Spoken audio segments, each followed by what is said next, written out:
Interjection here, Nation Warriors 1v1 commentary random commentary, yeah. Okay, this one isn't part of the series because the game wasn't great, I'll be honest. This is my first, well, not my first game back, but my second game back in a while because I haven't been able to play Age of Empires 3 at all. But I'll be back properly maybe 2-3 weeks from now, making hopefully three videos a week. Yeah, say that, 3 videos, we'll go with that.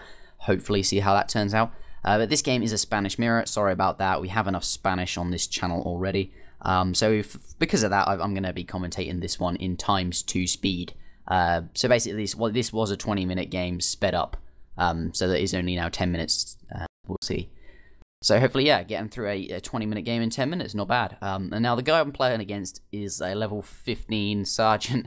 I told him I didn't want to play, but, you know, him being persistent and me, you know, it's my second game back, I thought, okay, why not, I'll play him.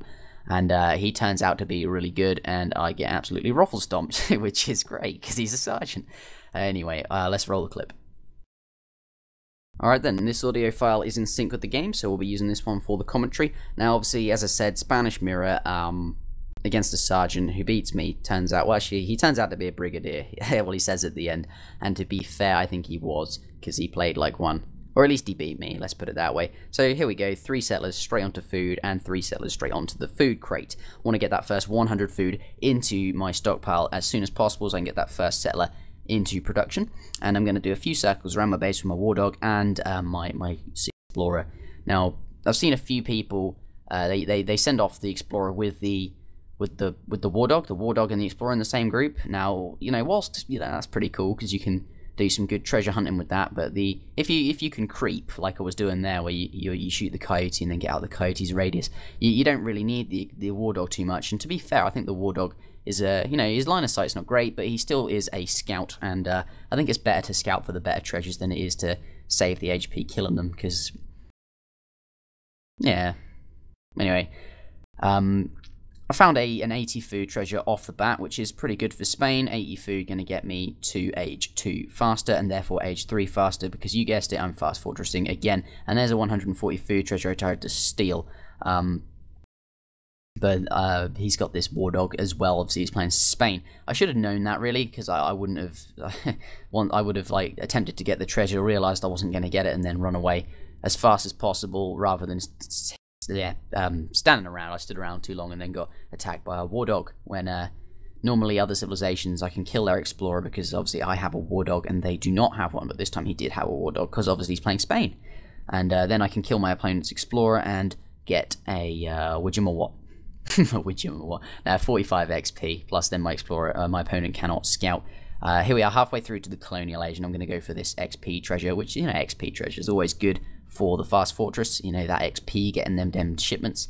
So yeah, but the only downside to that is I really would like to have my explorer walking across the map to the trading post, so that I can build that trading post in my base as soon as possible.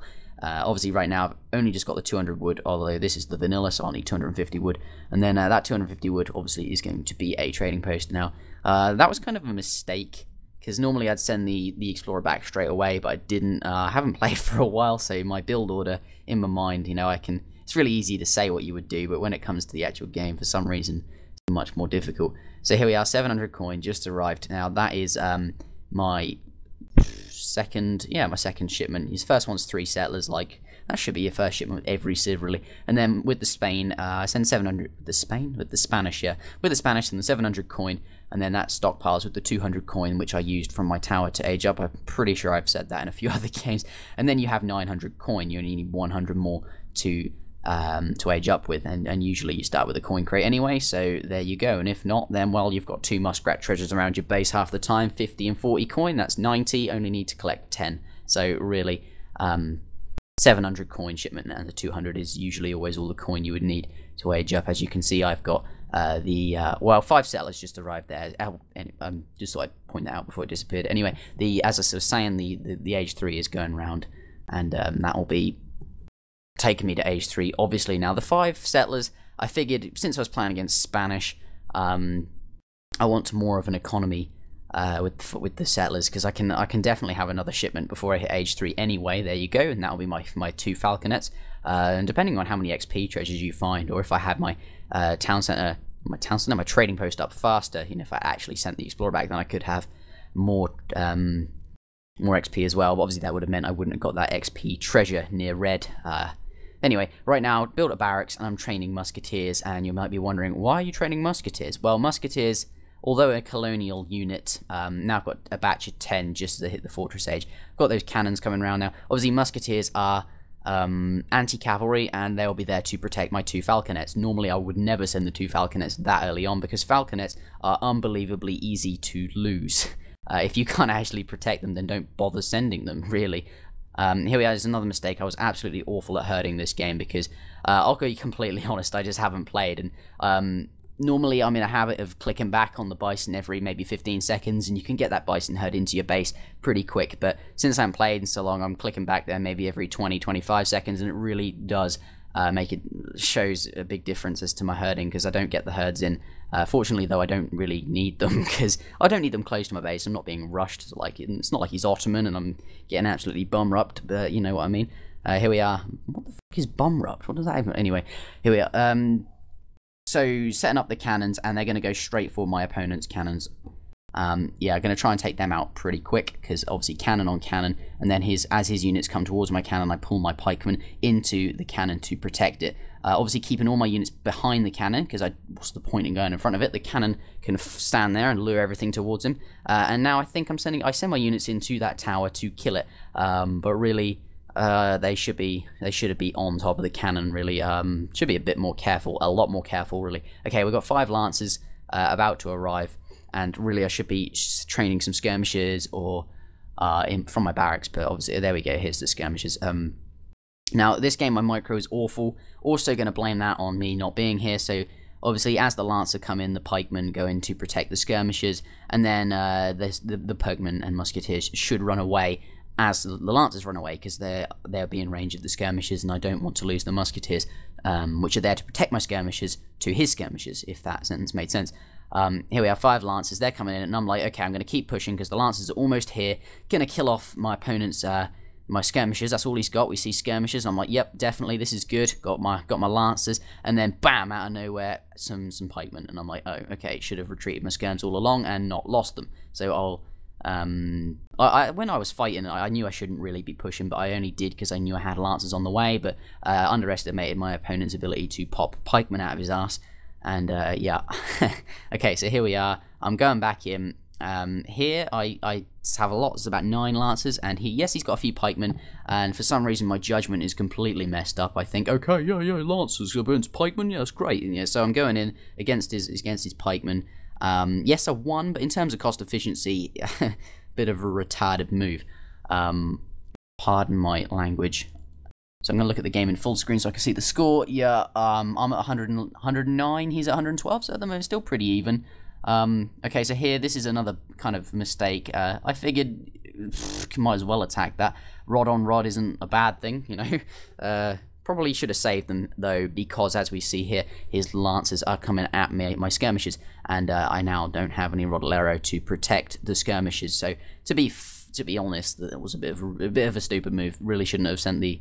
Or, you know, kind of should have walked off, maybe did some hit and run style with the skirms. So right here, call them Minutemen, because I know I'm going to lose all my skirms, but I've kind of already lost them, so also the Minutemen was a bit of a fail as well. Also training 3 War Dogs from the Explorer, 3 War Dogs, had a surplus of food, and War Dogs, Fortress Age War Dogs, I'll be honest, are actually pretty damn good. You'd be surprised if you actually check the stat on a War Dog, in the Fortress Age War Dog, it is actually surprisingly okay. So here we are, there you go, you see the Lancer run away from the pikemen rush in to defend the skirms.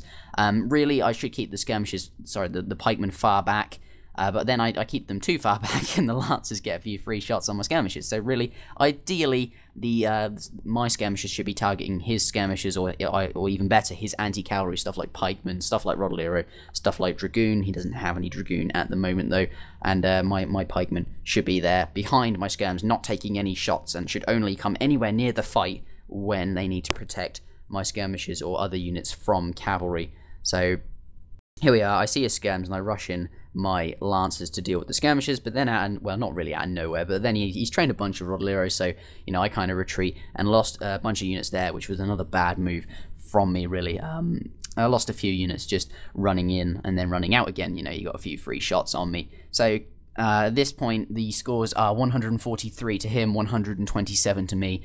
He's clearly in the lead, and when it's a mirror, you know, because obviously everything's so even, something like, you know, a score deficit like that in a mirror kind of says a lot, unless you can really pull something out your ass. So here we have 5. I saw he had so many rods, so I don't quite understand where the cavalry came from. My unit choice isn't the best, I'll be honest, so sending them cavalry over to that herd to hopefully find some settlers. But here, right here, whilst my army's kind of separated, the cavalry are looking for villages, and my skirmishers are running into my opponent's lances. So another retarded move from myself. Apologies for that, any parents listening. Anyway, here we go. Back in my base, and he asked me, should I resign? So I thought, okay, this sergeant's just having a bit of fun, you know, being a bit of a cocky guy. You know, okay, if you're going to beat a captain and you're a sergeant and you just successfully smurf someone, then you're like, okay, I'll let him have his fun, not going to get angry with him.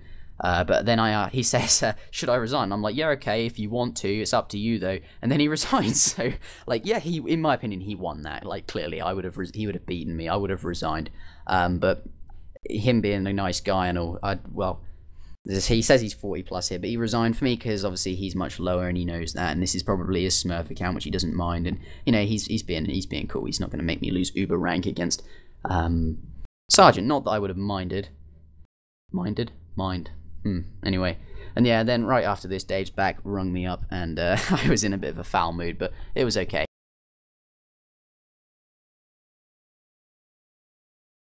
So yeah.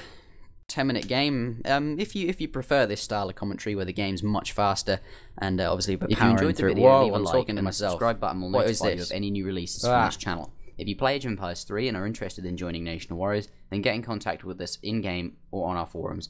Our only requirement is that you own a headset microphone and are willing to use it. Links are in the description. See you soon for another video. Oh, okay. Hope you heard the man. I forgot what I was saying, so I'm going to end this. Yeah.